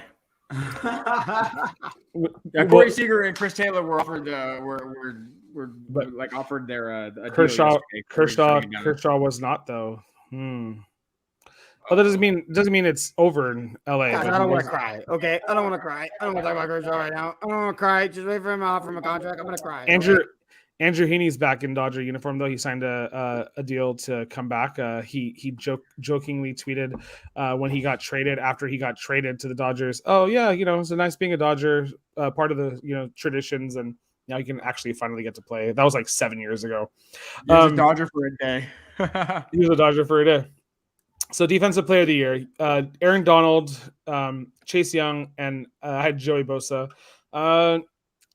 Is there a clear-cut defensive player of the year? What are the odds, Jay? Because I mean, I would. Yeah, the odds got Myles Garrett right now because Yeah, he leads the league in Myles Garrett. sacks. Okay. TJ Watt actually just tied him last night, so that kind of closed the gap. Myles Garrett's at plus 300. TJ Watt's plus 350. Aaron Donald at plus 750. And a guy that, three gentlemen have been talking about Trayvon Diggs, and he's having a great season in terms of interceptions, but, gave up another touchdown, looked pretty bad on Sunday against the Denver Broncos is Trayvon Diggs. I mean, he's a great player and everything, dude. But, I mean, I think we've been on this for about 6 weeks now. People still throw to him. Like, it's not like Jalen Ramsey got a pick the other day. It's just an awful throw, like should not have been there. But people don't throw to Jalen Ramsey. People are still actively throwing to Diggs. So just wanted to point that out there. I still think Aaron Donald's got a chance. Chase Young, again, boomer defensive coordinator over there. Oh God, what's his name? Oh, I'm blanking on his name. Oh God, oh Jesus, Andrew, please. Rivera? No. Jack What are you Del talking Rio. about? Jack Del Rio, Del Rio. stone cold boomer, just lines it up and runs it. Does nothing innovative to try to get Chase Young some pressure attempts. I think Joey Bosa is kind of interesting too. So This is a very rude comment. It's a very rude comment. No, you never even knew there was another Josh Allen until today. Pointing fingers at each other, Spider-Man meme inserted here. that was funny the other day when you said that to us. That was funny as fuck. And then the Bills also sent it too, which I thought was also hilarious. Okay, so funny. for comeback player of the year, Johnny had Christian McCaffrey winning another title here, another award here. I think he has a shot still because he's back now and he has half of the season to kind of put up video game numbers. He has a comeback within a comeback season. Imagine that. Like that would be a story. I was thinking the whole time. I had Saquon, who's just injured and sucks. So he also has an opportunity to have a comeback within a comeback season. He's not going to win. But who probably is going to win is Dak Prescott, who Andrew was Andrew's choice. Pretty solid there. I've been banging the hammer all season. The Cowboys going 13-4. They're not winning the Super Bowl, but Dak, that was just that's what I've been saying. And yes, they did lose this last week. He was injured. Like they were rusty. The Broncos didn't have Von Miller, their best linebacker one of the best linebackers in their storied franchise. Like they knew they needed to play hard and elevate and understand their assignments. That's what it's about in the NFL. The Jaguars understood their assignments and they both upset two of the best teams in the league. I'm not afraid of to say that the Dak Prescott already won this because he already did. As long as he doesn't get injured. When you look at the odds, I mean, he's minus 375. The next closest person is Joe Burrow at plus 650. It's not even close. Joe Burrow is a second-year quarterback. He's not going to win it. Yeah, Come back from your rookies. Or whatever. Yeah, I can't. ACL. I'm not the biggest Joey B guy. Wow, Ace roasted by Ryan. We're actually putting this on here, and two of my brothers here are reposting the Josh Allen thing is kind of funny, dude. I mean, yeah, okay. It would have been. I know it's funny. I can either confirm or deny the existence of a hashtag. I saw it with my own eyes. He shook me like a dog. It's true. He picked me up with his mouth powers and shook me like a dog. Okay, so coach of the year. You have Jay had Bill Belichick, which is a smart pick. I had Brandon Staley, and Andrew has Frank Reich. So who of our three? Who has the? Do you? I still think Staley has a shot. I mean, the Chargers have to make it to the playoffs, though. They have a winning record right now. Bill Belichick was smart though, doing more with less, even though they signed $100 million worth of players this year. And a huge point that Jay didn't even realize, like I didn't realize to mention at the time. If you change 5 players on your team, that's 10% of your team that is just completely flipped over on its head. Yep. The Patriots changed like 15 players. I don't know the math. Honey, do the math. 15 out of 50. But that's like 30-something% of your roster, maybe even more or less. I don't know. That was flipped on over its head. Crazy. And that's the Patriots for you right there. And then So I like the whole story of though Brandon Staley getting it, new coach, first time head coach. He looks like he has all of the qualities to do it. Justin Herbert loves the guy. Tells he's the same guy every week. So Brandon Staley is really real with you. I like his chances still. Who's the favorite though right now, Jay? Yeah, the favorite right now is Cliff Kingsbury, Ryan's boy, plus 450. Makes sense. Brandon Staley second at plus 750. Mike Vrabel plus 750. Sean McVay plus 1,000. Yeah, so let me just okay. Mike Vrabel, fine. Brandon Staley, okay. Brandon Staley. Bill Belichick is 5-4. Brandon Staley's 5-3 with a rookie quarterback and a ton of turnover. So don't understand that at all. Yeah, Elizabeth is giving you the numbers here, 30%. Absolutely. Yeah, huge turnover there. I think Andrew's sitting in the driver's seat here, though. Frank Wright. I mean, Frank Wright's here.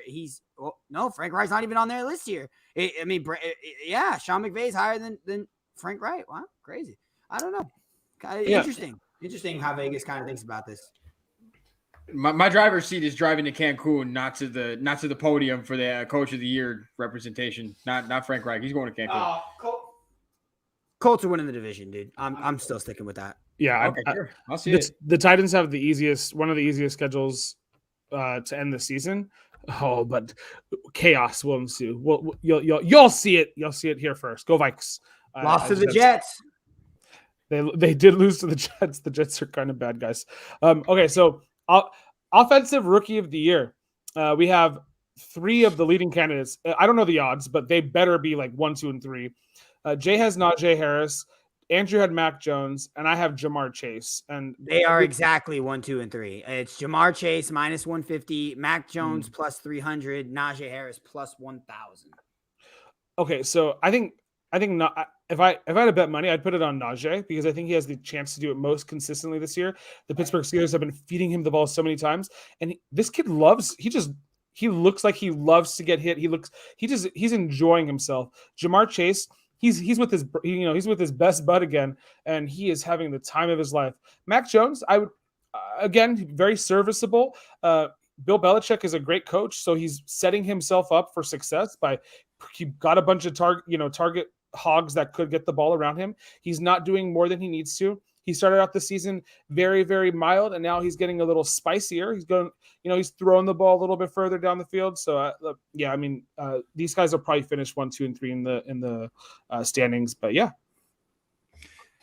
Yeah, I don't know. Yeah, probably Chase. I would say has the best shot. I mean, obviously the odds tell us that. Najee looks great. Najee was another back that I would love to see in a Chiefs uniform.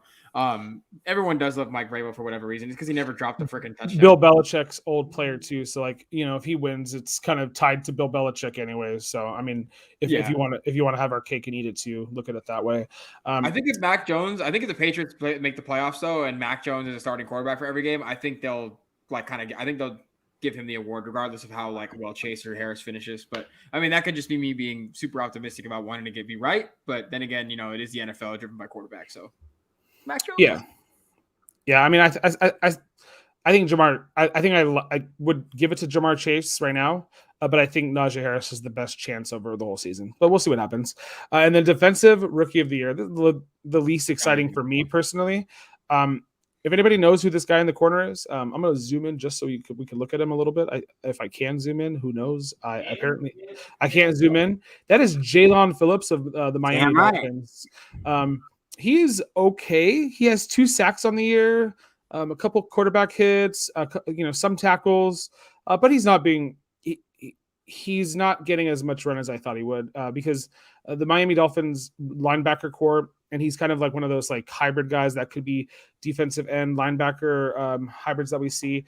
That Micah Parsons, who's also on this list, is just doing so well. The Dolphins haven't been playing well. Jalen Phillips is not going to win. Kwity Paye is Andrew's pick here. Probably not going to win either, but he's been injured. 5 tackles. He has 5 tackles. He's 5 tackles. And but Micah Parsons. Boy, did I miss. No sacks, 5 tackles. You know how, remember when in the draft everybody in Dallas was like, oh, we got Micah Parsons, we should have taken blah blah blah. No, you got you got the best defensive player on the board. Yeah.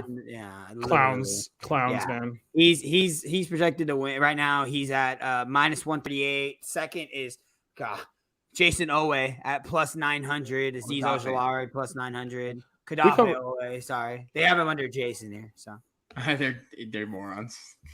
We covered a lot of a ton of stuff today. Yeah, of these rookies earlier this year. We were all over the draft. The draft is something we were really big on. Okay, so Amanda, I don't know if you're still here, but you wanted to see 17-year-old me. I'm about to show you. Here it is. That's me. Look at him cheesing, big time cheesing. Wearing my Save Breast Cancer Awareness, Save the Tatas wristband with some nice good outfit. Some nice Citizen watch. I believe that's a Dodgers shirt. I don't have a mustache. I don't have a beard. My haircut is a little to be desired. I feel like I don't have any hair now, so take it for as you will. Complete 180. I look so young, so full of life. I did have sideburns. I've always had sideburns. He said so full of life. Oh, I don't know if Amanda's here enjoying this, but that was me. I have hair. Yes, that it exists. Oh my God, that's funny.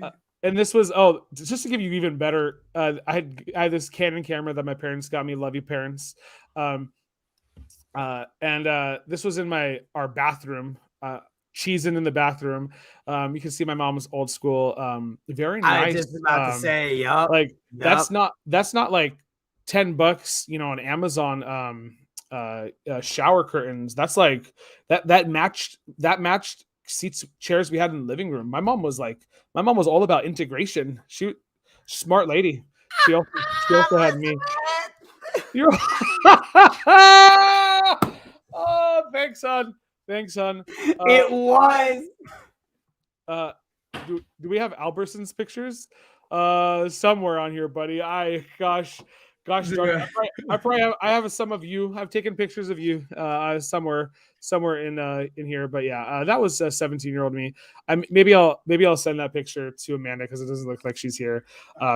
So you had story time with Ace. You had 17-year-old Ace. I hope that was enough Ace for today.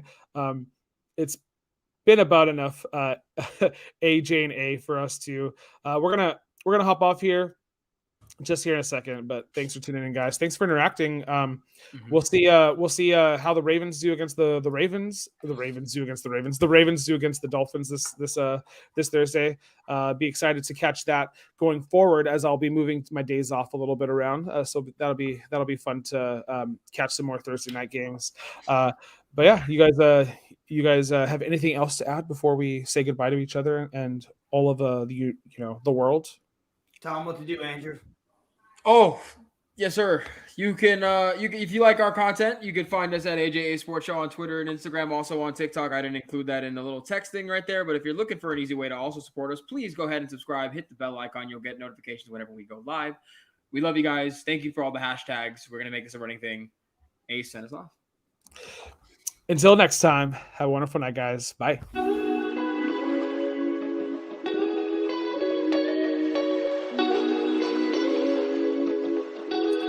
Hashtag. Hashtag AJA Sports Show. Absolutely. Hashtag football. Peace. Hashtag live on YouTube.